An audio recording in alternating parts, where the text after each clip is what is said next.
자, 대한민국에서 1호 여성 전략 특구를 만듭니다. 이 사람을 위해서 만든 공천 아니냐. 김혜경 여사의 관계, 개인 비서 이 부분은 절대 사실이 아니기 때문에 바로 잡아야 된다고 생각합니다. 왜 하필 전남만이에요 또? 전남 왜 하필이면 또 순천이에요 또? 또 왜 하필 그 사람이 또 김혜경 여사도 비서를 했던 사람이에요? 아, 이것이 시스템 공천인데 그러면 그냥 내다 버려야 돼요.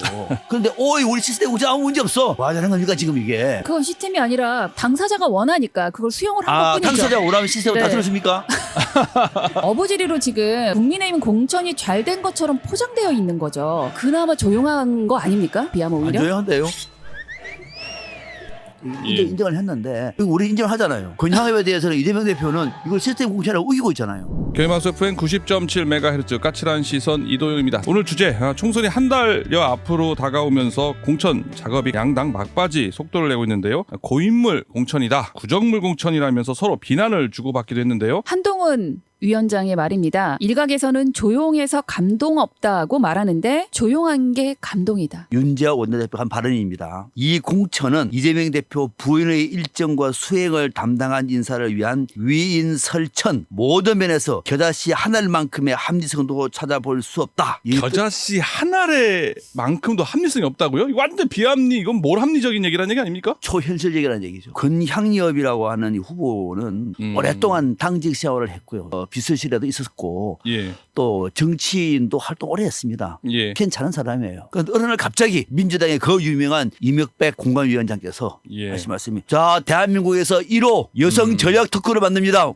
어디야? 순천이에요. 현역을 빼버리고 또 권향엽 후보를 공천해버려요. 이분이 누구냐면은 이재명 대표 부인 김혜경 여사 비서실에서 근무했던 분이에요. 지금 부인은 지금 재판 중입니다. 그죠? 당연히 말들이 많겠죠. 여성 전략 특구라고 하는 얘기는 결국은 이 사람을 위해서 만든 공천 아니냐. 윤재옥의 이 발언은 민주당한테는 상당히 뼈아픈 그런 지적이라고 생각이 됩니다. 공천이 아니고요. 이제는 경선하기로 또 바꿨어요. 본인도 초현실적이니까. 다시 그만큼 하시죠. 억울했던 거죠. 내가 경선을 통해서도 후보가 될 수 있는데 이런 여성 전략 특구라는 이름으로 단수 공천을 받아서 이런 이 분란을 일으킨 부분들이 본인이 좀 억울하니까 먼저 요청을 한 거고, 당이 수락을 해서 또 추가적으로 공개 모집을 하고 100% 국민 경선으로 진행이 될 겁니다. 문재인 대통령 때 오히려 더 당직자로서 뭐 여성 국장도 하고 미디어 국장도 하고 이렇게 해서 역할을 더 했던 사람이고, 오히려 그 배우자실 부실장으로서는 그렇게 한 게 없고 김혜경 여사하고도 그렇게 만나거나 이런 적이 없는 사람이다. 그러니까 너무 당황스러운 거죠. 그러니까 이렇게 강경하게 고소까지 했어요. 연결고리가 전혀 없는데 이렇게 먼저 언론에 터뜨린 한동훈 위원장을 고발 조치했습니다. 민주당에서 정식으로. 이런 부분에 대해서는 짚고 넘어가야 되고, 권 후보 자체도 그렇게 해서 내가 전략공천을 받을 이유가 없다라고 본 거고요. 물론 이제 호남이 민주당의 텃밭이라서 뭐 후보가 되면 국회의원이 되는 길이긴 하죠. 여성 국회의원이 안 나왔기 때문에 여기를 합의를 해서 여기를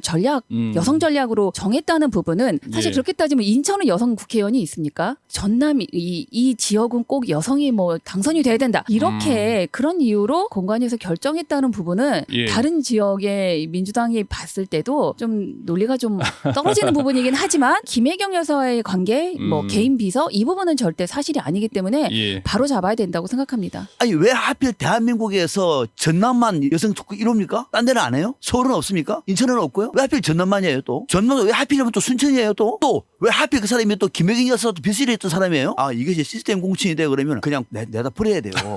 이미 고장 난 거예요. 이런 시스템이 어디 있습니까? 각 도에 하나 정도는. 근데 한 군데도 없어요. 여기만 하나.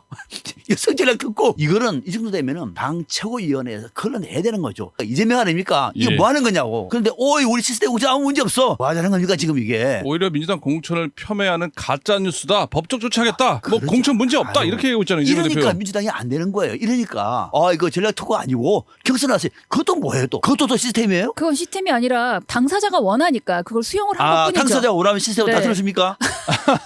시스템 같은 소리 하지 저는 안 했으면 좋겠어요. 고물성에 갖다 줘야 돼요. 민주당이 자업자득이에요. 왜 이런 바보 같은 짓을 해가지고 이것을 잘한 것처럼 왜 우기냐 이 말이에요. 못한 거는 못한 거예요. 임종석 전 실장이 마음을 바꿨습니다. 당에 잔류하기로. 왜 이렇게 바꿨다고 보십니까, 교수님? 총선보다 그 다음이 더 중요했을 거다. 다른 선택지가 혹시 있었더라면. 하지만 자기의 목표는 확실한데 그걸 민주당 밖에서 실현하는 것은 훨씬 더 지금 어려운 상황이기 때문에 현실적인 판단을 한 거라고 생각을 생각을 합니다. 예, 근데 반면에 민주당은 총선 승리보다 반대 세력 제거에 몰두해 있다라고 하면서 가짜 민주당 떠난다라고 탈당을 했습니다. 충분히 억울해요. 예. 제가 봐도 그건 말이 안 됩니다. 말이 안 될 때 당을 위해서 헌신할 때 당원들은 감동합니다. 그래서 나는 이번에 한번 쉬면은 다음 인천시장 선거도 있고요. 또 더 나가서 정권 교체의 주역이 될 수도 있어요. 왜 그런 길을 마다하고 이재명 너 한번 주고 봐라. 적절한 행동이 아니라고 봅니다. 예. 결국 탈당을 선택한 건 본인이 이 지역에서의 자신감도 저는 좀 있었다. 말씀하셨지만 그 절차가 또 다른 의원들하고도 너무 달라요. 처음부터 너무 배제했고 홍영표 의원으로서는 정말 받아들이기 어려웠을 것이고 안타깝지만 이 탈당은 정말 어쩔 수 없는 본인의 최후의 선택이었을 거다라고 봅니다. 예. 국민의힘 상황도 좀 살펴보겠습니다. 국민의힘 공천도 조용하게 끝나지 않을 거다. 오히려 후반부에 더 이 뇌관들이 터져서 감동을 줄 수 있는 조용함이냐. 정말 중진들과 지금 현역들의 희생을 통해서 그들이 양보하고 이제 새로운 어떤 이 후보들에게 자리를 내어주고 만들어진 정말 조용한 감동이냐. 그것도 아니라는 거죠. 조용하게 희생당한 신인들이 많이 있었던 겁니다. 이 말에 대해서 한동훈 위원장이 끝까지 책임질 수 없을 거다. 감동이 아니라 욕망 먹지 마라. 그거는 저기 김건희 여사 특검법 이전과 이유가 달라요. 그러니까 지금 엄청 시끄럽잖아요. 특검 그때는 조용했어요. 지금은 좀 시끄러울 것 같아요. 예. 자, 문제는 민주당은 하루가 멀다 하고 내부의 분열과 갈등과 서로가 탈당하고 사태가 벌어집니다. 그에 비하면은 국민의힘은 오히려 이것이 그런 것이 없는 것이 감동이지 않느냐 할 수 있는 얘기죠. 그래서 지지율이 올라가지 않았습니까? 그건 맞는 얘기고 반대로 그러면 민주당 같은 경우에는 아주 시끄러워서 감동적입니까? 사실 시끄러우면 감동해야 돼요. 야 인적 혁신 물갈이하네. 홍영표 날아가네. 박용진이 날아가네. 그 자리에 누가 오지? 이래 돼야 되거든요. 오 저기 여성 전략 특구네. 권영임이네. 박용진 따라 누가 오지? 정봉주가 나온다고? 이렇게 가버리면요 시끄러워서 깨지는 겁니다. 어부지리로 지금 국민의힘 공천이 잘 된 것처럼 포장되어 있는 거죠. 민주당은 사실 오래된 중진 의원들이 대부분 다 떨어지는 상황에서 그나마 조용한 거 아닙니까? 비하면 오히려? 안 조용한데요?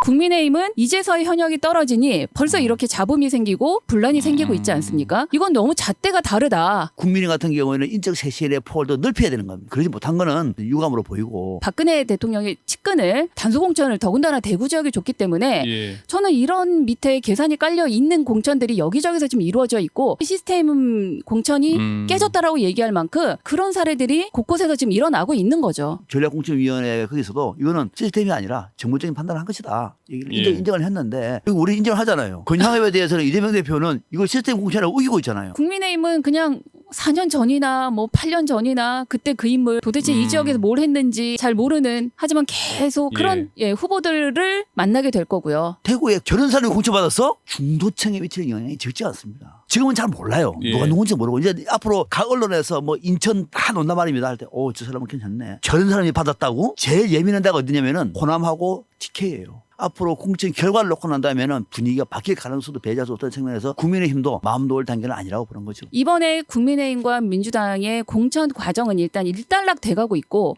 새로운 국면으로 들어갈 겁니다. 남은 30일의 시간은 정말 만리장성도 쌓고 조선왕조 500년의 역사도 쓸 수 있는 기간이라고 저는 생각해요.